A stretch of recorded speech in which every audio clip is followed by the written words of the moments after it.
कसे आहात सगळे? Good evening. आज संडे आहेत ना, सगळे निवांत असतील. मी पण निवांत आहे, म्हणूनच आज काहीतरी वेगळं बनवलं. वेगळं म्हणजे 15 दिवसांपासून मी डब्यामध्ये साई भरून ठेवली होती. साई काढत होते. म्हटलं आपण तूप घरच्या घरी बनवता येतं आहे का बघूयात. तर ते मला एकदम योग्य पद्धतीने बनवता आलं. कारण की मला खूप गोष्टी अशा बाहेरच्या मागवायला नाही आवडत. कधी भेसळ असतं, कधी टेस्ट नाही चांगली लागत त्याची, आणि बाहेरचं तूप मला नाहीच आवडत. मग मी गावरान गाईचं दूध लावलं आहे. तर त्याच्यातून जेवढी साई रोजची निघते तेवढी मी 8 दिवसाची साई साचवून ठेवलेली डब्यात, तुम्ही बघितली असेल.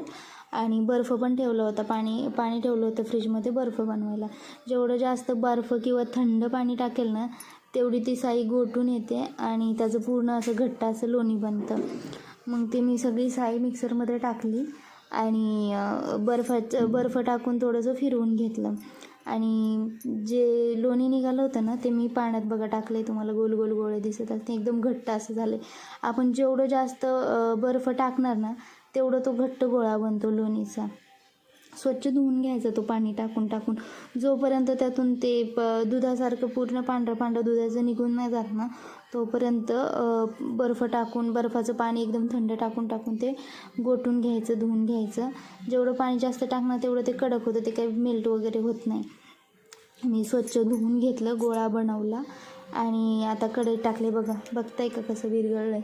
एकदम नॅचरल पद्धतीने, असं योग्य पद्धतीने, काही न चुकता तूप झालं आहे माझं. बघा एकदम छान मस्त आहे ना.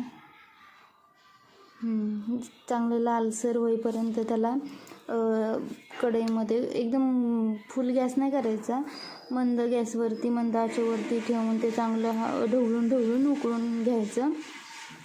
आणि उकळला की मग थोडंसं नॉर्मल कोमट आहे तोपर्यंत मग गाळणीने गाळून डब्यात भरून ठेवायचं. तरी पण 10 दिवसाच्या ह्याच्यात माझं बघा ना 100 ml तरी तूप निघालं आहे. छान आहे ना, मस्त. बाय.